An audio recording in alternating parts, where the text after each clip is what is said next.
Well, good morning, church. Welcome to everybody that's watching online today.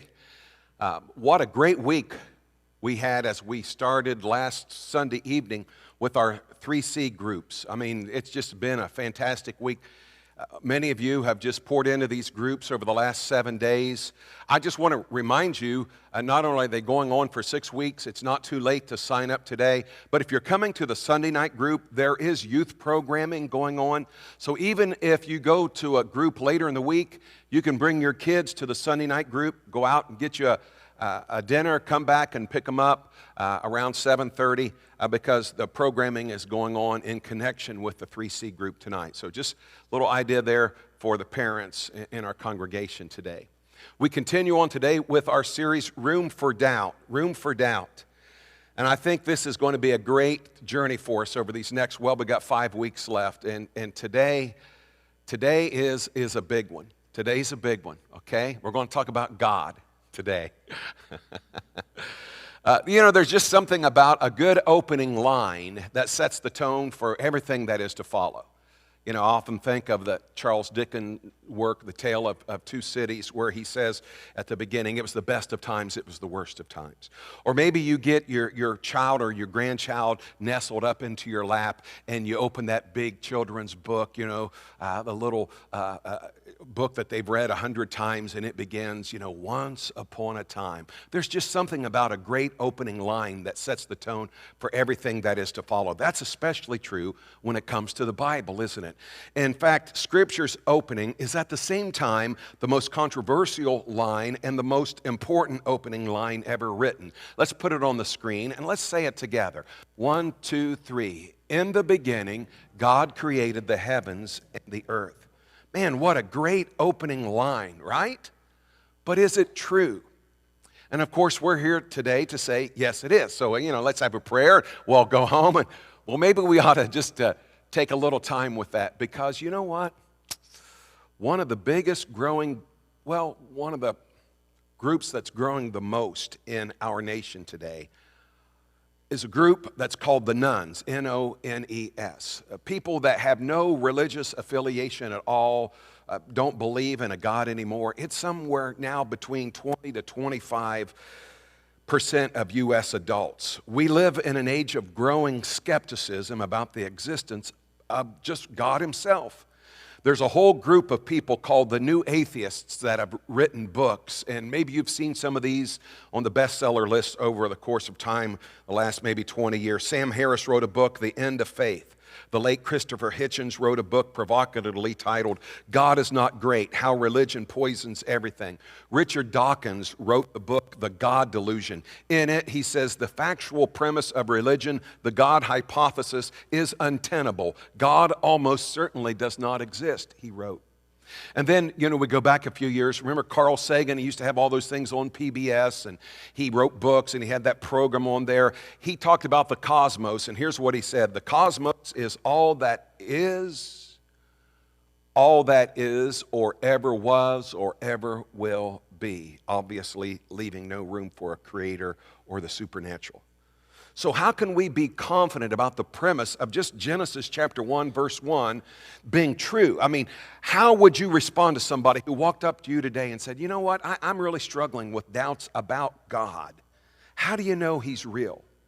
And if all we do, those of us that have been in the church for years, remember the old hymns, if all we do is start quoting that old hymn that says, you ask me how I know he lives within my heart, you know what, that's not going to cut it.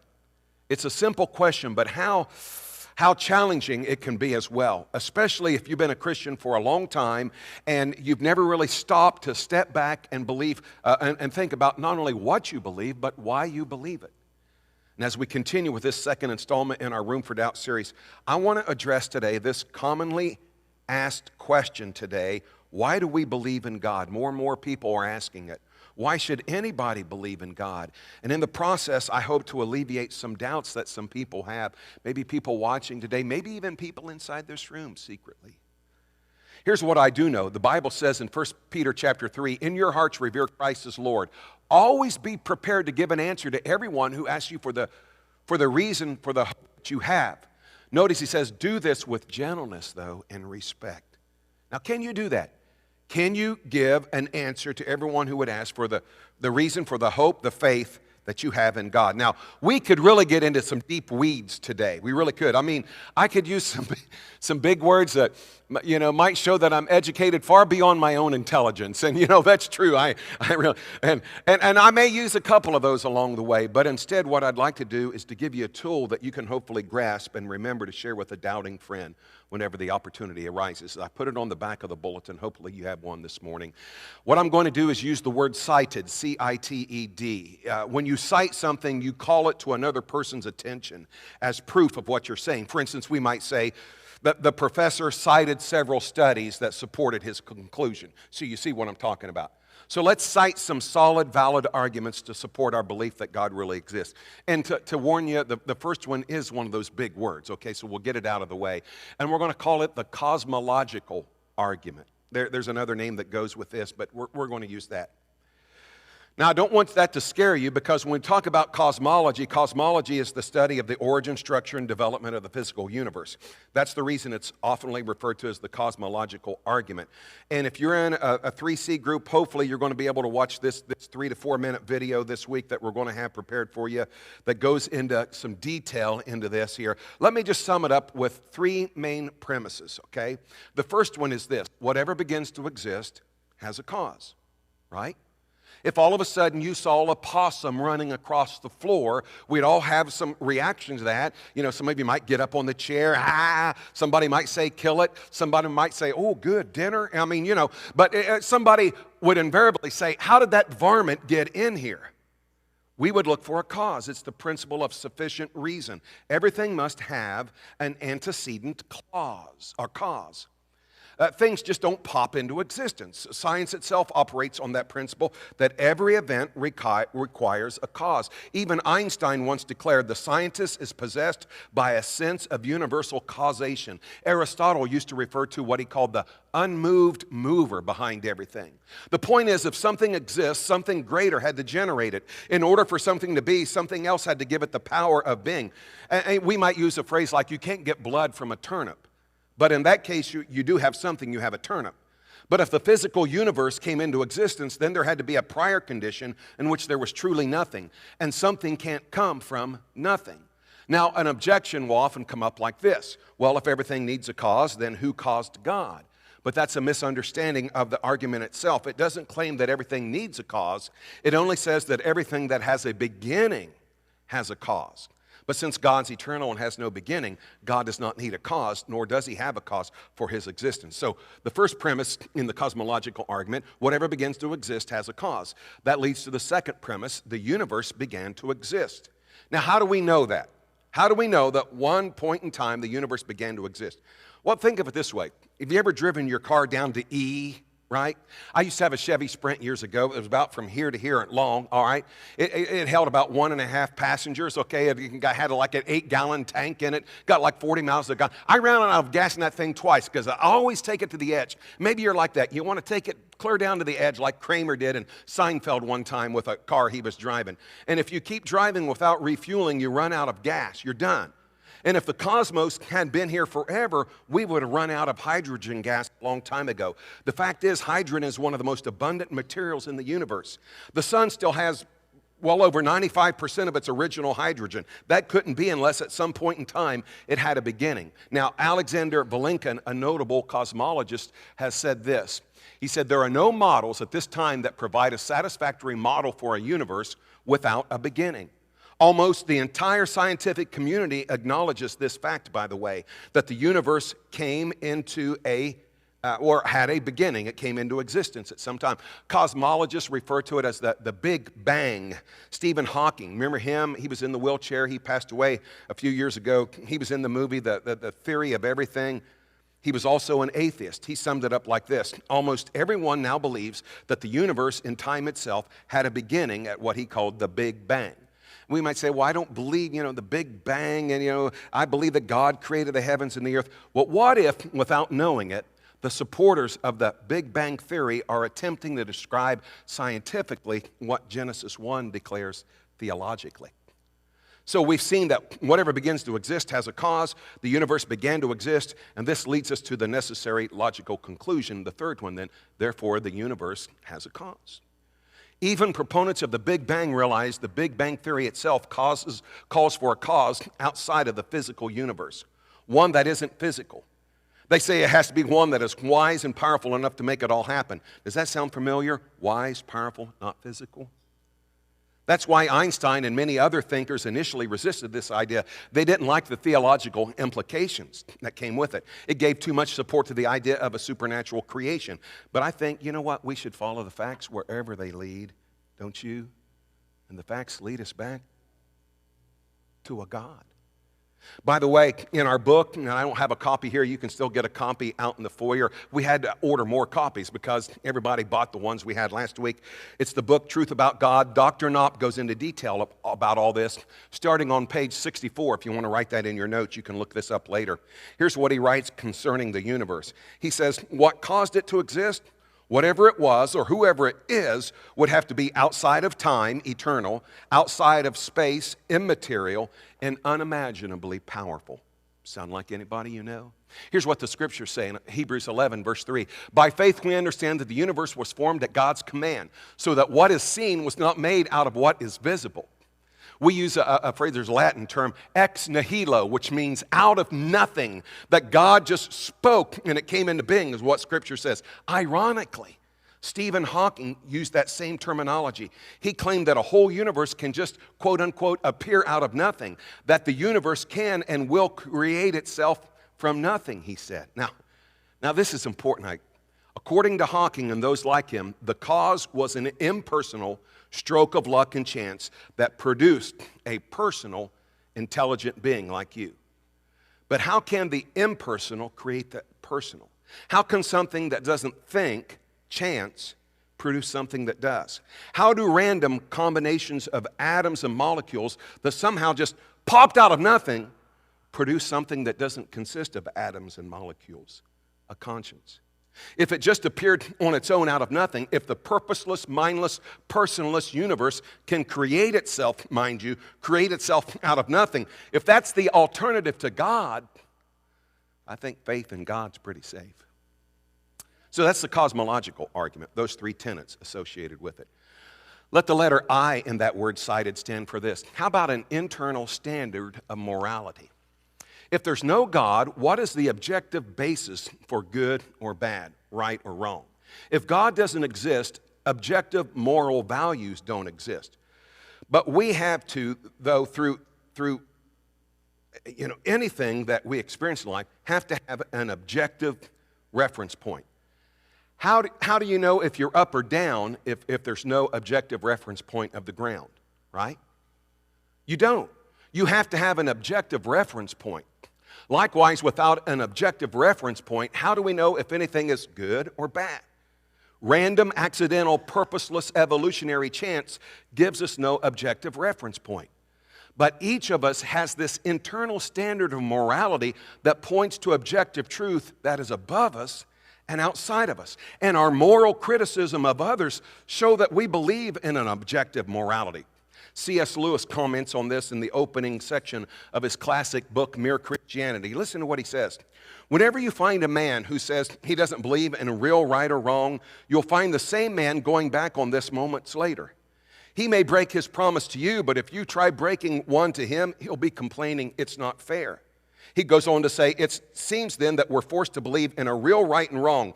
People may sometimes be mistaken about right and wrong, but they're not a matter of mere taste and opinion any more than the multiplication table is. And he's right. Basic morality is not a mere matter of personal opinion. Now, you can prefer like chocolate ice cream over butter pecan, yeah. But morality is not like that.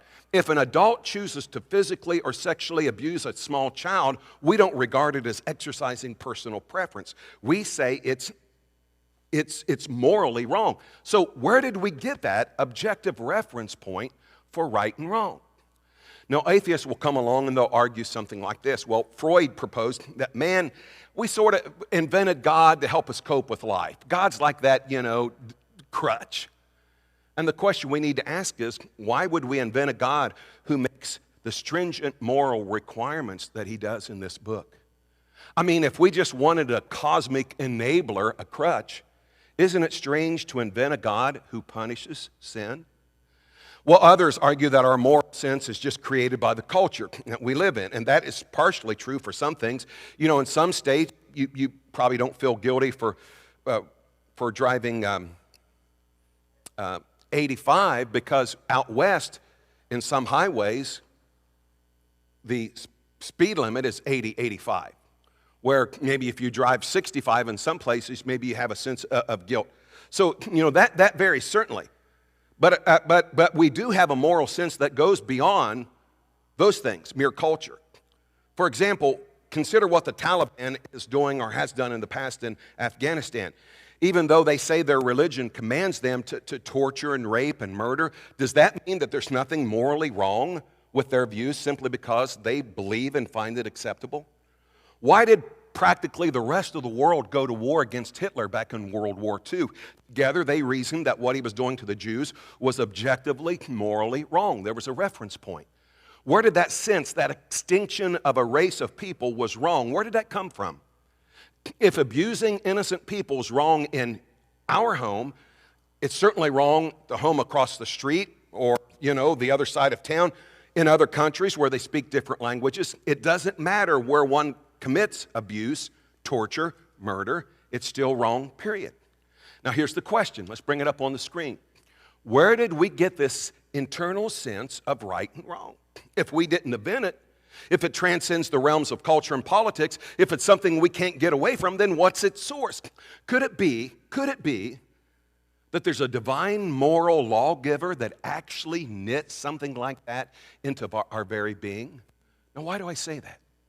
Paul in the book of Romans in chapter 2 talked about people who don't know God, but by their nature observe the laws of God. And here's what he said. They demonstrate that God's law is written in their hearts, for their own conscience and thoughts either accuse them or tell them they're doing right. But our culture today will constantly preach, you know what, objective moral truth is relative. You can't judge morally. But what if a person were to be confronted by a rapist in a dark alley with no witnesses? I doubt very seriously that the denial of absolute right and wrong would last very long under that circumstance.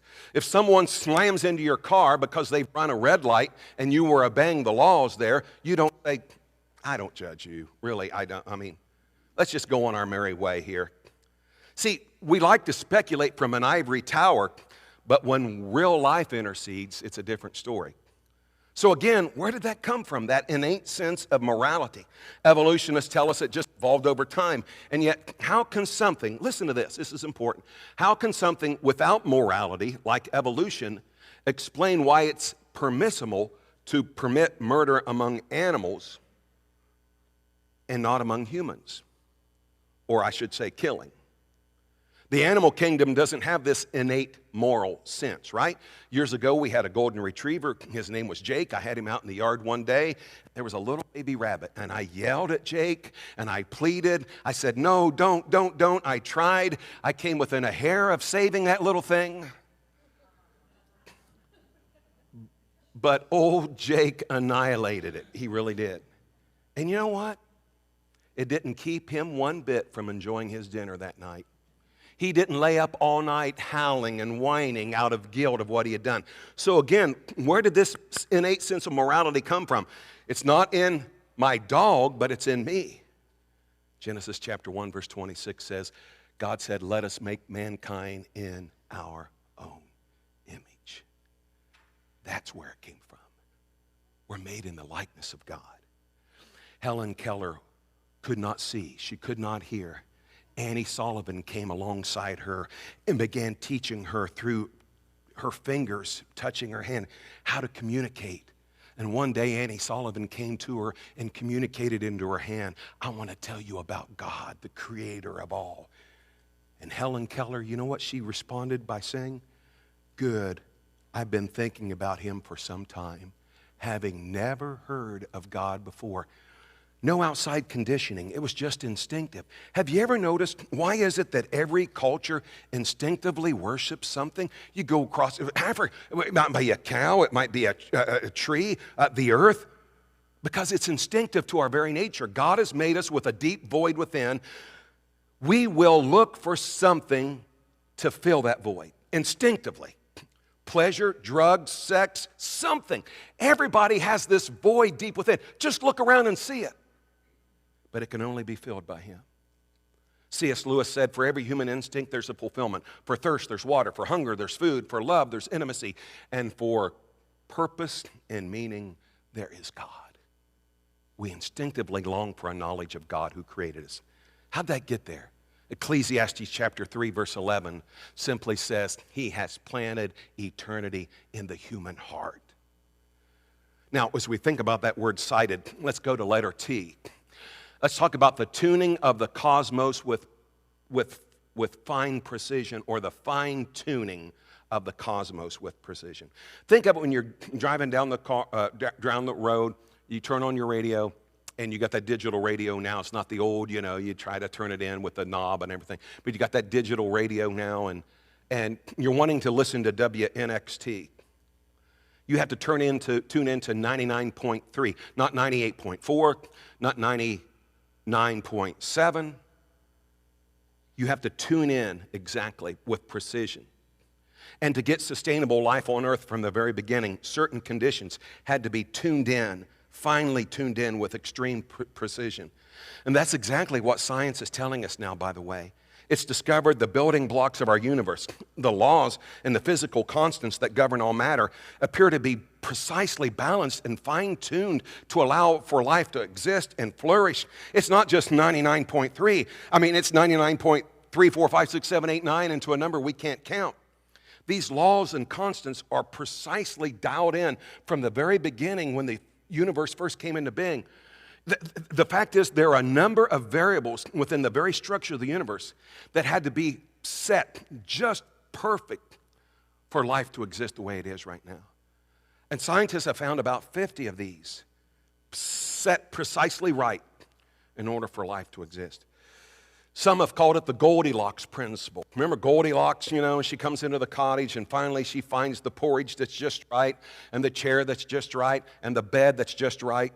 That's the thing we're talking about here. The universe was finally tuned with the initial conditions set in place from its very beginning that make it just right for us to live in it. There's a number of these things.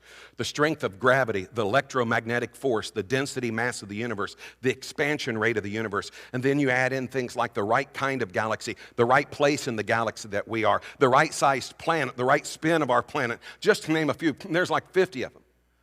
Roger Penrose, a Nobel laureate in physics, described this in phenomenal fashion.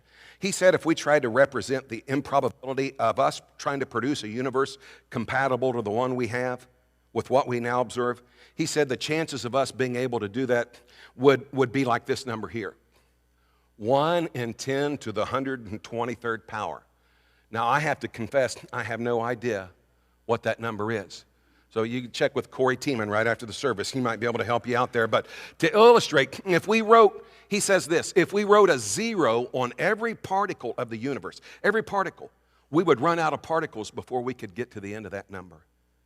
And if we tried to duplicate what we now have, he says that's what we'd be looking at.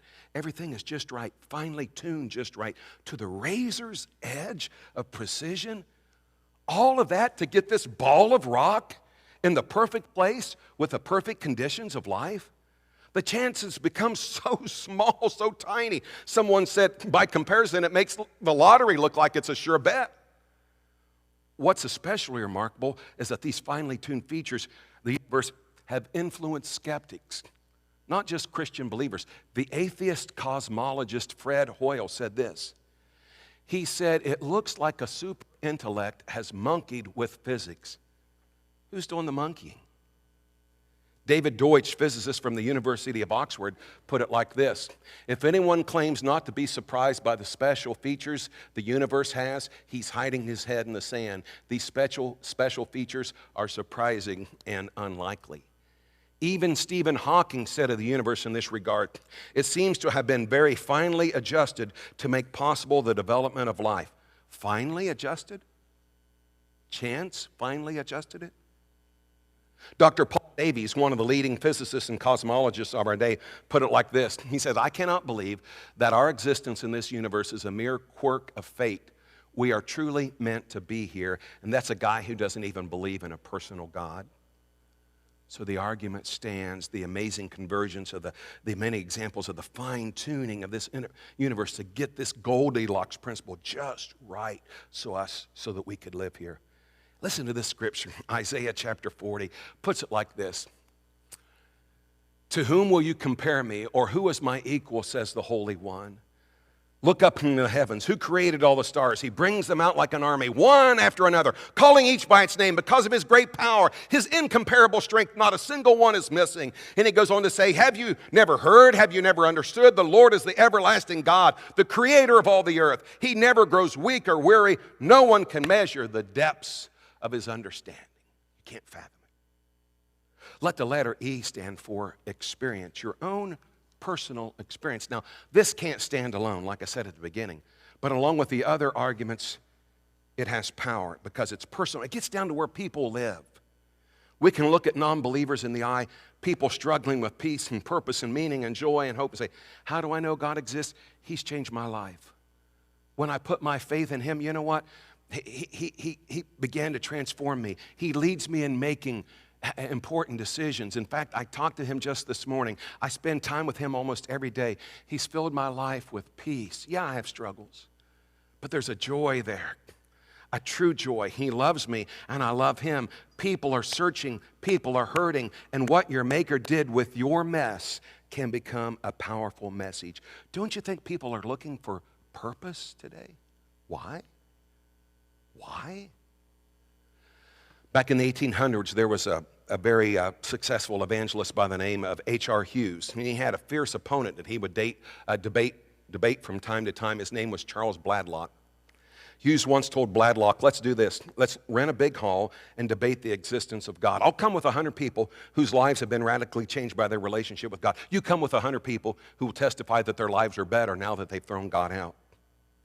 On the night of the debate, the arena was packed. Hughes showed up with his 100. Bladlock never appeared. The night turned into one testimony of praise after another of life changed by the power of God. It's like the story in John chapter 9. This guy that Jesus heals, he's no theologian. He doesn't know philosophy. He doesn't know science. And the critics are trying to get him to reject it all. And he says this in John chapter 9 and verse 25. All I know is, once I was blind, now I can see. So if you're a Christian, talking about God's influence in your life, showing the difference that Jesus has made can be a powerful part of the answer to people who's struggling about if there really is a God. But then the letter D, cited. How about the design in the cosmos, in the universe? This is called the teleological argument. It's a brother to the fine-tuning argument we looked at earlier. The argument from design simply goes like this. Design in nature is too great to ascribe to natural law, to chance. The cosmological argument we looked at the beginning deals with the fact that the universe is. The teleological argument, or the argument from design, deals with the fact of how the universe is. Not that the universe is, how the universe is. When we refer to the how, it's sort of like, if we could bring this down, it's like a parent going to their son or their daughter and saying, how's your bedroom today? Right? How's your bedroom? You know, you're wanting to know, is it the chaotic mess that it usually is? Category 5 swept through there, you know? Or is it orderly enough that if you were to look at it, you would conclude that they had put it in order. Somebody had put it in order. Now, when applied to the universe, the argument then goes that everything around us possesses the kind of order, the kind of design that can only be accounted for by some vast intelligence rather than by mere accident. For the sake of time, let me just hone in on one magnificent example. In Darwin's day, he thought that the single cell was so simple, it was maybe something of a blob. If he was alive today, he'd have convulsions. I mean, really. The complexity of what we found out over the last couple of decades, the complexity of DNA is mind-blowing. A typical human adult has about 30 trillion cells with a DNA molecule. If just one DNA molecule were encoiled and stretched out, it's about 6 foot long. Just one of 30 trillion that you have. That means if DNA molecules in one adult were placed end to end, they would stretch over 34 billion miles. That's 183 round trips to the sun and back, by the way. However, the most amazing point of DNA is its capacity for information. According to one study done just 4 years ago, DNA could physically store all the information ever recorded by humans in one single room. Now, how did DNA acquire this capacity? And more importantly, how did it get the information it possesses in order for life to exist and to replicate? Is that by chance or design? Now, I've shared with you in years past about Antony Flew, who used to be one of the world's most renowned atheists. At the age of 81, he changed his mind and he wrote a book because of this evidence, the DNA. He shocked the world. He said, I now believe that the universe was brought into existence by an infinite intelligence. He wrote a book entitled, There is a God, How the World's Most Notorious Atheist Changed His Mind. Here's his quote. What I think the DNA material has done is show that intelligence must have been involved in getting these extraordinarily diverse elements together. The enormous complexity by which the results were achieved looks to me like the work of intelligence. People used to look up to him as one of the most revered atheists, the atheist crowd did, of their time. So there it is. I've cited just the tip of the iceberg of evidence this morning, and I don't know about you, but I believe the conclusion leads us back to the beginning. It seems to me like somebody with logic and honesty would say, in the beginning, God did create the heavens and the earth. And get this, those first 4 words of the Bible not only just remind us of God as the origin of all things, but he is the center of all things. Let me put it on the screen here. God is not only the origin of all things, he is at the center of all things. I got to remember that. You have to remember, life is not about me, it's not about you, it's all about him. He's created it. And I live each day for an audience of one. But someone might look at all this and say, okay, maybe, a supreme intelligence. But that doesn't mean Jesus is the Son of God. We're going to get to that in a couple of weeks, okay? In the meantime, let me just say this. The God who created the universe, wouldn't he be powerful enough to communicate to his creation if he could do all this? And if he created us, wouldn't he want to communicate with us? Why else would he create us?